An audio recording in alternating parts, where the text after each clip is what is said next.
Welcome back. Another big story here for Breakfast Extra. In a country where preventable childhood diseases still claim thousands of lives every year, child immunization remains one of the most powerful tools for safeguarding Nigeria's future. But despite years of public health campaigns and international support, Nigeria still faces gaps in routine immunization, especially in hard-to-reach communities, conflict zones, and among nomadic populations. Vaccine hesitancy, supply chain disruptions, and systemic underfunding are further compounding these crises. Now, with global focus shifting toward equitable access, local solutions, and data-driven outreach, stakeholders are calling for a rethink in how Nigeria approaches child immunization, not just as a medical intervention, but as a social and developmental priority. So, how do we shift from periodic campaigns to sustainable community-anchored immunization coverage? And what innovative strategies are on the horizon? Joining us now on the big story are two people deeply involved in this discussion. First is Dr. Itunu Dave-Agboola. She's a policy and advocacy coordinator at Save the Children International, a leading voice in promoting child health survival. And also joining us virtually is Dr. Philip Njemanzi. He's the chairman of the International Institute of Advanced Research and Training, Chidicon Medical Center. He has years of experience in frontline medical research and vaccine advocacy. Gentlemen and lady, thank you both for joining us on the program today. Let me start with you, Dr. Dave-Agboola. Let's start with the big picture. What is the current state of child immunization coverage in Nigeria, and what are the most urgent policy gaps that we are facing currently? Thank you very much. It's a pleasure to be here this morning, and thank you for that question, because we are in a critical situation in Nigeria currently when it comes to immunization. Because the United Nations Children Funding, as UNICEF has reported, that presently Nigeria has over 2.2 million children who have never been vaccinated. For children who have never been immunized, we call them zero-dose children. And this is alarming because it is actually the highest on the continent in Africa. Yet you talked about policy gaps. We have three major challenges. The first one is inadequate fund allocation to immunization activities. In the year 2001, African leaders who belong to the African Union met in Abuja, and they came up with a document known as Abuja Declaration. That Abuja Declaration is a commitment that posits that all African nations should allocate 15% of the national health budget to the health sector. Unfortunately, we have not been committed to that in Nigeria. The federal government allocation to immunization is still far below 15%. To the health sector, it's far below 15%, and it affects immunization activities. Although it was the federal government that signed that commitment, the states and local governments are also encouraged to key into that to improve healthcare delivery services at the state and local government levels. Unfortunately, when the federal government has not been committed, it's difficult for the states and LGAs to follow suit, because the allocation to the health sector will determine the quality of healthcare services. Another issue is the bureaucratic hurdles in assessing and utilizing funds. It is one thing for funds to be allocated. It is another thing for those funds to be released, and something else for those funds to be effectively utilized as well. Another serious challenge we have is inadequate human resources.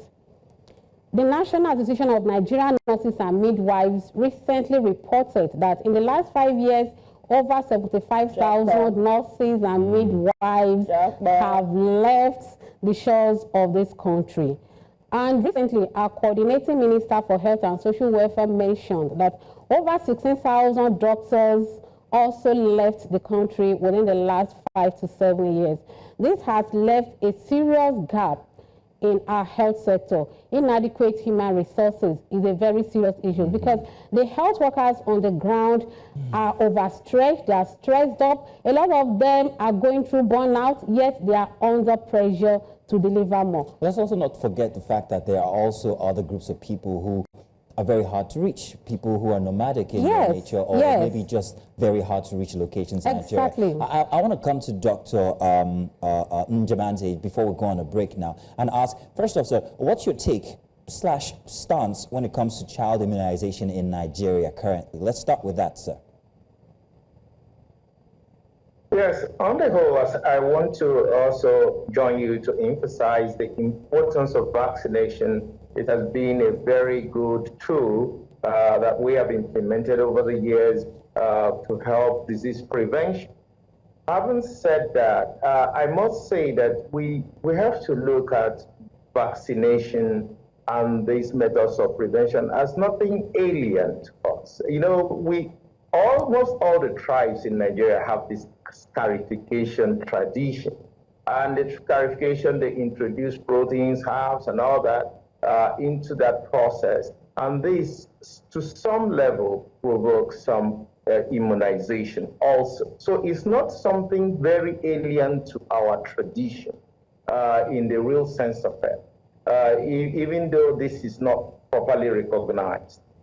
However, we have to own the health industry. Health is national security. In fact, if anybody wants to attack you, it doesn't need to attack Nigerian military barracks or police. What they need to attack is your health system, because once they attack the health system, you are finished. The whole society is gone.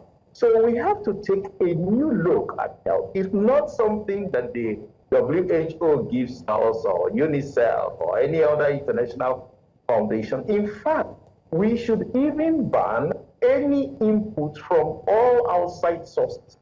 It must be a Nigerian project. The health system, the vaccination program, the vaccines must be produced here. We must be able to give it. So the people will go on to this as something that belongs to them. It's not just something that is being advocated by one international agency or the other. So we really have to hold the system. That's how it was originally designed. And that's how we should pursue this, because we have now left it to a project that is initiated from outside. Then, of course, naturally,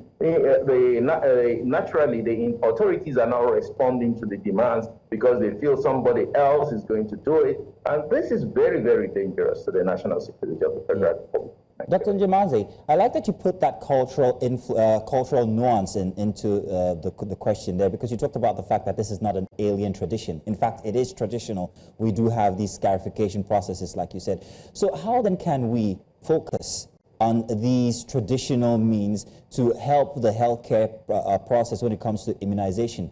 Put it in the hands of traditionalists, perhaps? I'm asking because that was a very interesting input.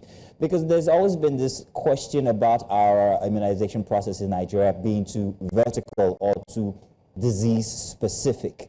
So how can we adjust to try and include the traditional means which we have to try and, well, attend to the problems we have when it comes to people not being vaccinated or children not being vaccinated?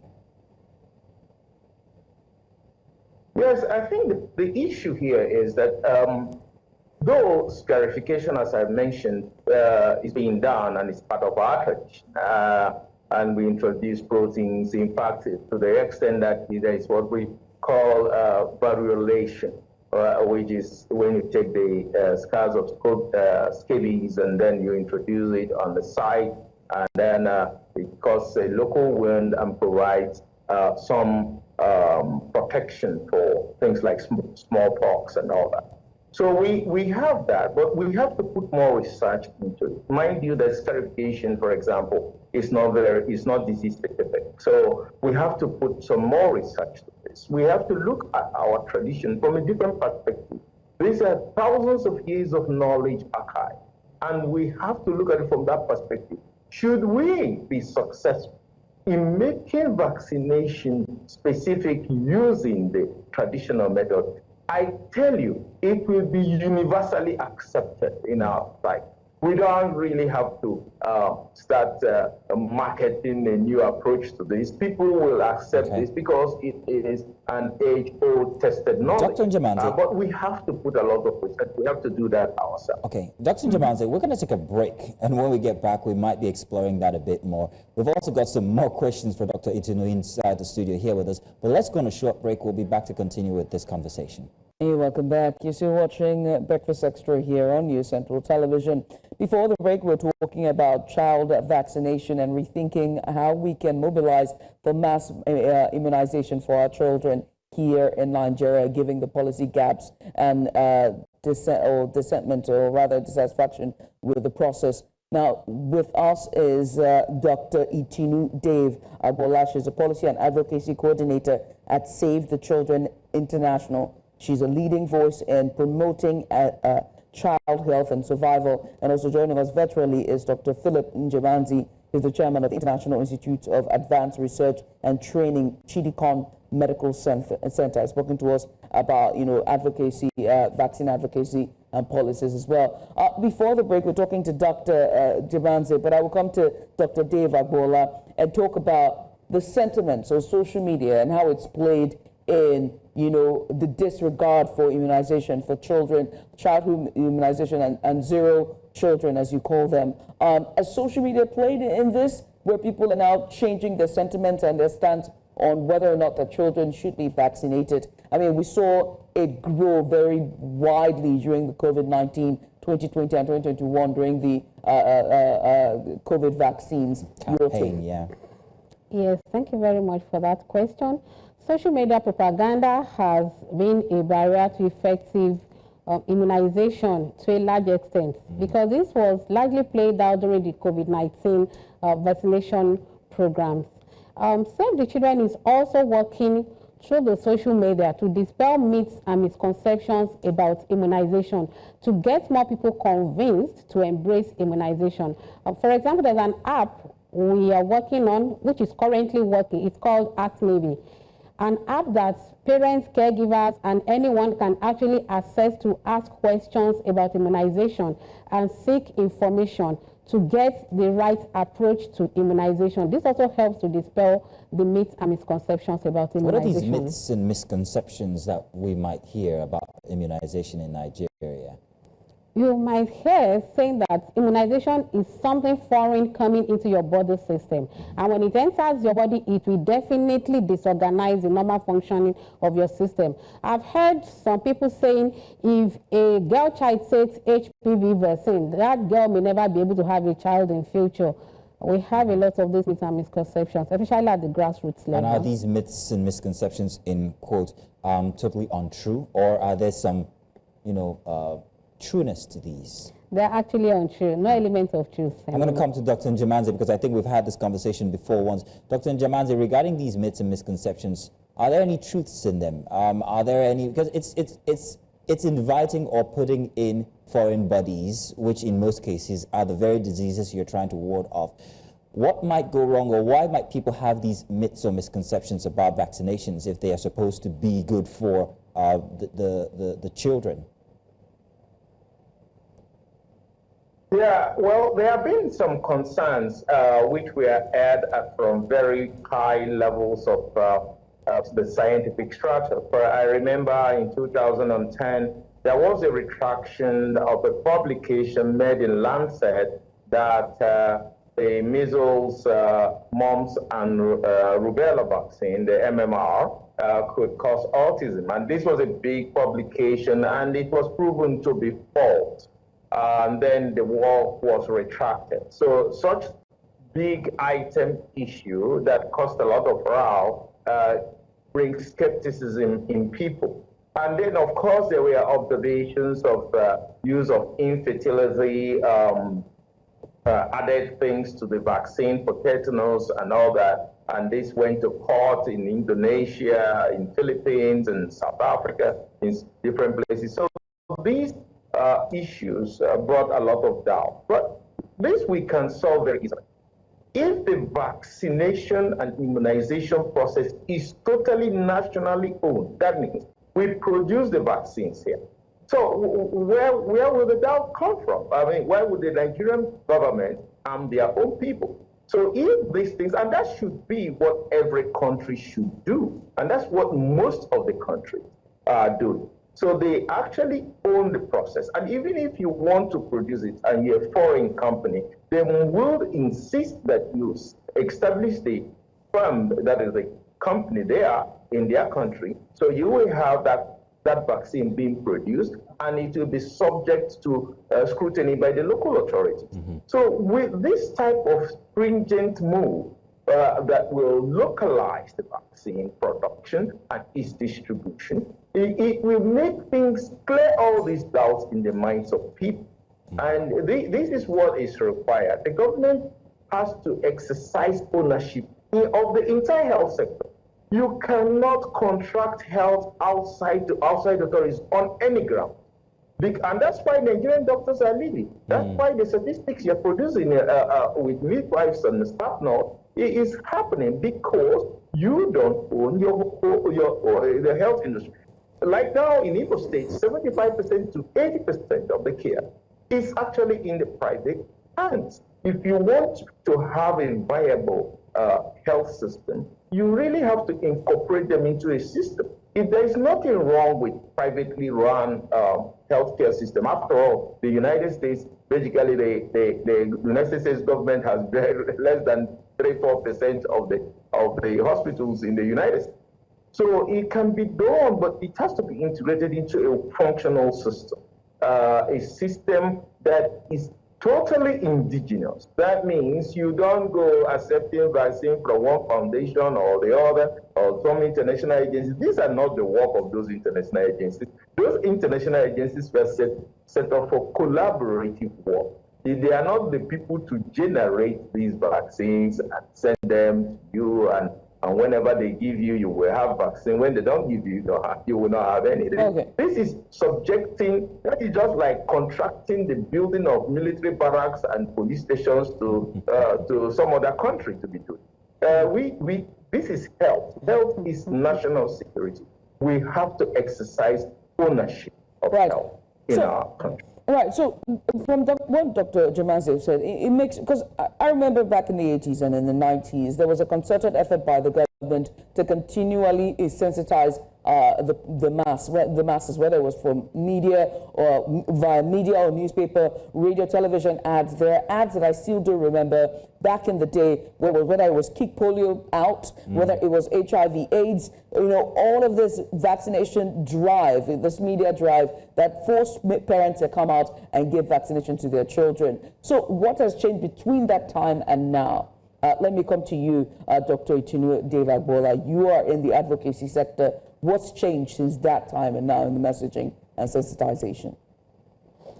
Thank you very much. There has been a lot of improvement in messaging and sensitization, especially leveraging the social media system. The Facebook, Instagram, Twitter, even WhatsApp has helped to disseminate correct information to people about immunization. And beyond social media, there are also activities at the grassroots level that directly engage our traditional and religious institutions. We respect our traditional institutions a lot in this part of the world, and we are very religious as well. So when the traditional and religious institutions embrace immunization, we discover that it flows down to the communities at the grassroots level.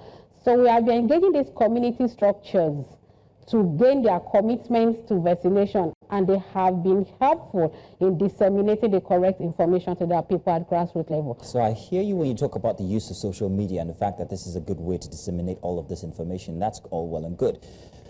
However, when we talk about data and technology of the other sorts, data first of how much of these people are not serviced, how many of these nomadic tribes or hard to reach people. How many of them have a mobile phone that can find this there messaging? You go. They might not get these messages. Exactly. Now, you spoke about a situation where most Nigerian doctors and nurses, manpower personnel, is outside of the country.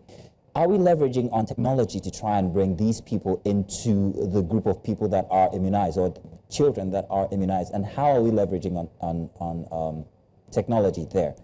Not social media now. Thank you. We're leveraging technology by improving data collection for evidence-based decisions to track children that have never been immunized immunized, zero-dose children, so to speak, and under-immunized children. When the children are tracked, then they can be reached through outreach activities. Just as you said, there are some nomadic tribes and there are some who do not even have access to social media or technology. For such people, we encourage outreach activities to reach them in their own setting, Now, leveraging their community structures. Who are we encouraging at this point exactly, and is it getting to them? Is the message getting to them that these people need to be serviced when it comes to immunization? Are they responding? The authorities, what authorities and how much response have you gotten from them? Yes, the authorities are responding, especially Lagos. They are doing a lot on immunization. But Lagos State is not hard to reach, and Lagos everybody's State got a is phone. not hard to reach, but we have hard to reach areas in Lagos. We have urban slums. We have ghettos in Lagos. I agree. Yes, I agree. we do. What about other parts of the country? The north, for instance, the Niger Delta. I've been in villages that are very excited to see a motor car. Well, your motor car is kind of exciting. I wasn't going to go there. I wasn't going to go there. Yeah, you were going to point it out. Very excited to see a motorcycle. Yes. They haven't seen these things. So I'm wondering how these people, when it comes to immunization, whether they're actually reached. And that is why we're talking about outreach activities. A situation where health workers go into those communities to deliver immunization services to those people right within their environment.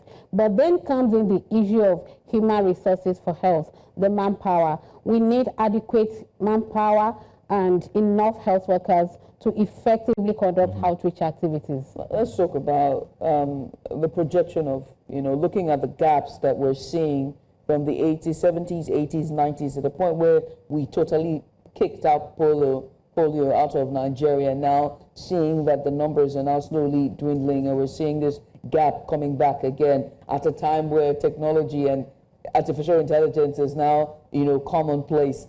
What do we risk in the near future?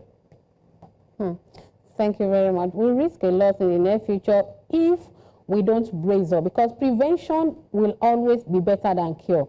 We all heard about the millions of lives that were lost during the COVID-19 pandemic. And that takes me to the theme of this year's World Immunization, that immunization for all is humanly possible. If we can collaborate and put concerted efforts into this, we can actually eradicate all these vaccine-preventable diseases. I will use the example of smallpox. Smallpox was a deadly disease that ravaged and killed thousands or millions of people. Over a period of 3,000 years, smallpox was raging, but it was eradicated in 1979 through immunization efforts. So it is possible. Absolutely possible. Yes. Dr. Njemanzi, I'd like to come to you now. Regarding the loss of manpower when it comes to the Nigerian system, you did say something about what the authorities should do. Own the health system, stop subcontracting it out. But then we don't have that manpower, as Dr. Itunu has noted. What's your suggestion for owning the system and also the manpower for, targeting a situation where we have more manpower? Do people or do agents absolutely have to come from the medical sector? Can people be trained from other sectors to help this army for immunization in Nigeria? Your suggestion, sir. Yes, but first and foremost, I would like to underscore that there should not be overemphasis on vaccination as the magic bullet for disease prevention that will solve Nigerian child mortality problem. Because the thing that kills majority of the children is actually not those that we can vaccinate. The diarrheal diseases, for example, just getting potable water could solve 50% of child mortality. Could you see? It could transform things. So I don't want to subscribe to the fact that if we improve vaccination and get it to 100%, and then we will solve the problems of child mortality and all the other things. No, it is only part, it's just a tool among the toolbox we have and can help to some extent. But it should not overshadow the more important, the elephant in the room, which is the area as far as child mortality is concerned. On the way of improving the health workforce and then incentivizing the health workforce, if you have an industry whereby there is no access to loan, There is no access to a pilot's capital. There is no access to credit. There is no access to any meaningful government intervention to make healthcare workers stay in the country. How will you have them? It is even a miracle that anybody agrees to work in the Federal Republic of Nigeria in the health sector without enormous sacrifice that is being done. So I think the thing is total neglect, irresponsibility of government on every state should be able to dedicate at least 10 billion naira to incentivizing the health workers, give them loans, provide health bank amenities for people who want to set up new practices, whether they are nurse practitioners or doctors or any other people trying to set up facilities for diagnostics in health. This should be available. And why would anybody who has maybe 20 million, 30 million, or 50 million investment in a facility that is working in Nigeria want to go to England to maybe probably work at the lowest level before they can ascend to somewhere meaningful? So I think the problem is not the exodus of the health worker. It is the lack of responsibility of the government to demand tax. What you need to do, how are you going to address the industry? Could you imagine today that you don't have these incentives, even the small incentives we offer to farmers? We will not have food. So if you don't give the incentive to help growers, you will not have help. That's exactly what you are, passioning for. So I think there has to be a rethinking. The health bank is important. The startup capital is important. They have to help people who want to set up practices, access to land, access to different amenities. In fact, all these vaccinations could be done by the private sector by giving them these vaccines to do in the local communities where they find themselves, and giving them, when you give somebody, okay, we are going to give you 20 million low interest or no interest loan to go to your community and set up a clinic, and you will also be doing vaccination among other things you are doing. What do you think will be the response? Maybe they are likely to get a yes. Dr. Njemanzi, I want to say thank you very much, and I'm wondering whether somewhere in the future there for you is Minister of Health. You're wondering? Just yeah. It's going to happen. It's going to happen. Thank you very much, Dr. Itunu was in here giving you the thumbs up all the while you were speaking. She was like, yeah. Thank you very much, our good doctors, for being on this session here today. We do appreciate your input, and we're looking forward to seeing that the system is owned by the authorities, the Nigerian authorities, instead of outsourcing it, and that we can reach every single child, well, hopefully, and also maybe give them some portable water, as you said. Dr. Njemanzi, thank you very much. Thank you very much.